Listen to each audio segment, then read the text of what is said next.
Assalamualaikum warahmatullahi wabarakatuh. Wahai sobat YouTube aku yang dirahmati oleh Allah Subhanahu wa taala. Kita kembali lagi ke segmen Ulak dan Ulik. Bravo Timnas Indonesia yang telah mencukur rata Timnas Taipei dengan skor yang tidak tempe-tempe, yaitu 6-0, 60. Ibarat dikata 60 ini adalah orang yang sudah tua, tapi nggak tahu tuanya bangka atau tua-tua keladi atau tua beneran.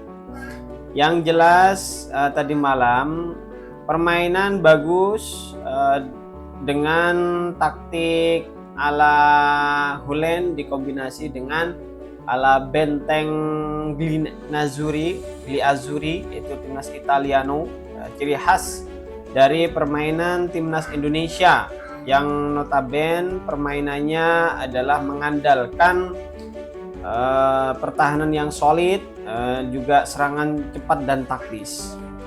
Kita lihat di babak-babak awal ya, beberapa kali sempat mengancam gawang dari timnas Cina Taipei.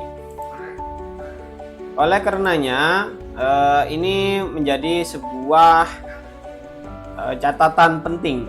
Apa? Ketika menghadapi tim yang kita lebih superior atasnya, seharusnya seperti ini.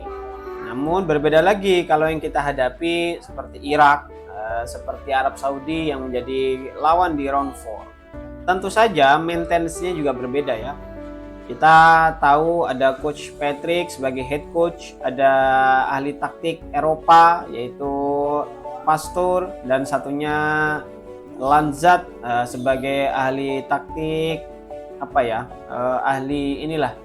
ahli strategi. Kalau satu taktik satu strategi ya. Yang head coach ini Patrick Kluivert adalah kombinator yang mengkombinasikan keduanya plus pemain di tengah lapangan. Yang ketiga adalah menjadi catatan, pemain-pemain buangan STY ternyata mampu melesakkan gol. Average ada Clock, terus ada Sananta, terus ada siapa lagi nih?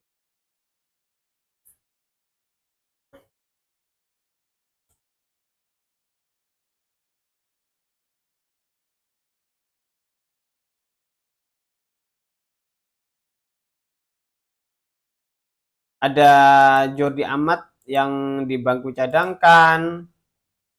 Terus siapa lagi nih gol ketiga ini? Oh, ini Clock ya. Ada own goal 1 ya kawan-kawan ya. Terus ada lagi 4-0 siapa ini? Oh, ada Reginders. Reginders sering bangku cadangan di era STY.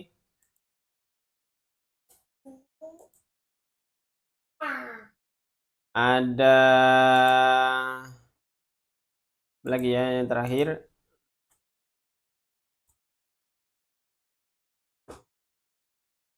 Walls ya, ini kalau ini andalan. Jadi ada Clock, ada Sananta, dan itu dua pemain yang selalu tidak dipanggil oleh STY namun berhasil mencetak gol.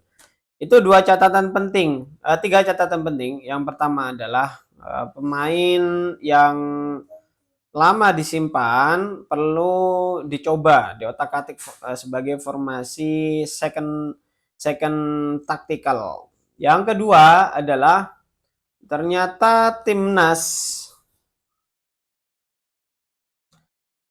Yang kedua adalah ternyata timnas Indonesia ya itu mempunyai apa ya istilahnya,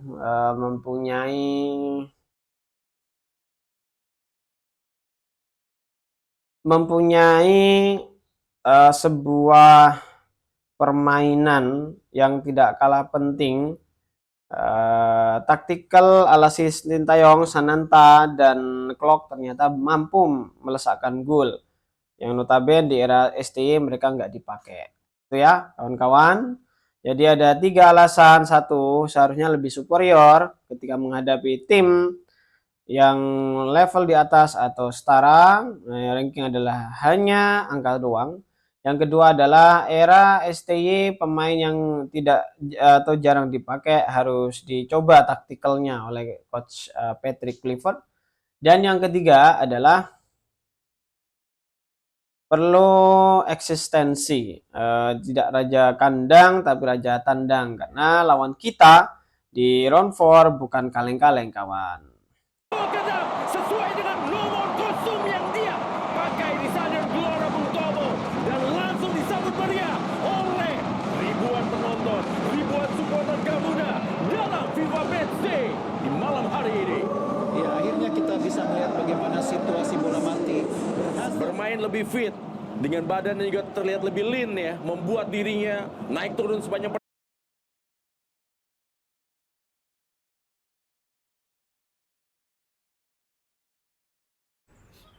Masih belanja di tempat lain. Yang original cuma di Lasmal. Kita ngiklan dulu kawan. Berada yang menyaksikan tentunya pertandingan di malam kita, dan umpan yang sangat baik juga dilakukan oleh Beckham atau jatuh kepada Eliano dan kali ada Egy Maulana Fikri. Egy Maulana Fikri dan Ini luar biasa sekali, ini dari Klok ya, di shoot dari Klok kita, dan oleh umpan yang Klok. sangat baik juga dilakukan oleh Beckham atau jatuh kepada Eliano dan kali ada Egy Maulana Fikri. Egy Maulana Fikri dan Pertandingan tadi malam itu bertumpu dengan presisi tinggi. Yang kedua adalah lini pertahanan yang solid, dan yang ketiga lebih kepada umpan manja 1-2 yang juga sangat presisi. Sehingga timnas kita mampu melesakan 6 gol di gawang Chinas Taipei. Di luar dari timnas Chinas Taipei yang notabene berada rankingnya jauh di bawah kita ya, kita 118 tadi malam. Setelah menang kita 116 prediksi, dan menggeser Libya dan Zimbabwe, sedangkan yang Chinas Taipei itu 170-an ya, gapnya sangat tinggi. Jadi lini depan juga, oh ya, di menit-menit akhir pemain Lino ya, bukan Marcelino tapi ya Iliano, bukan Iliano Reginers juga, Iliano yang pemain baru ya.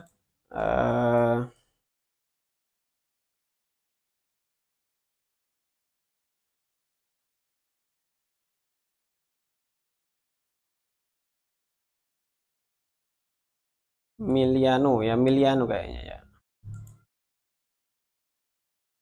Nah ini ya, Miliano Jonathan ya, orang Depok Margonda, hampir mencetak gol di menit-menit akhir. Karena dia winger kanan, sangat lincah dan piawai serta memanfaatkan peluang, hampir saja gol. Kalau tadi malah hampir mencetak gol, ya luar biasa ini. Kita punya winger yang Spartan. Selain kita punya stok Yakob Sayuri ya, kalau nggak salah, kita juga punya winger andalan baru yang memang pure winger. Kalau Yakob Yance itu kan ya agak ke belakang itu, jadi back, terus seperti Walsh lah ya.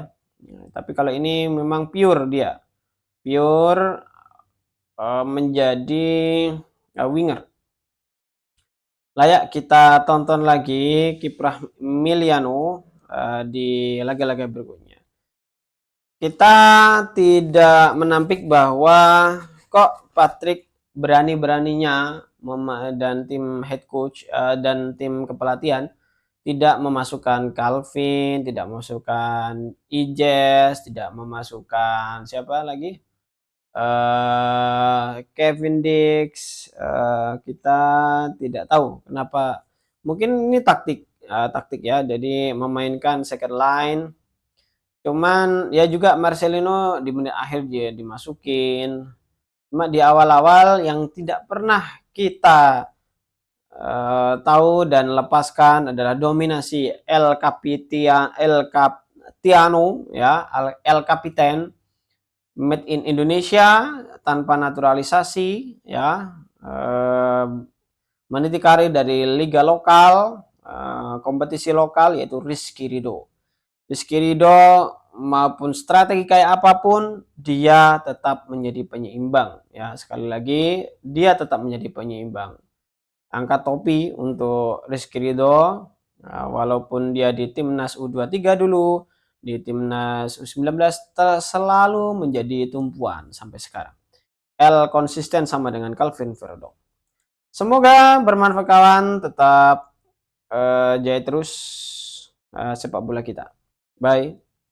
Salam Kibol.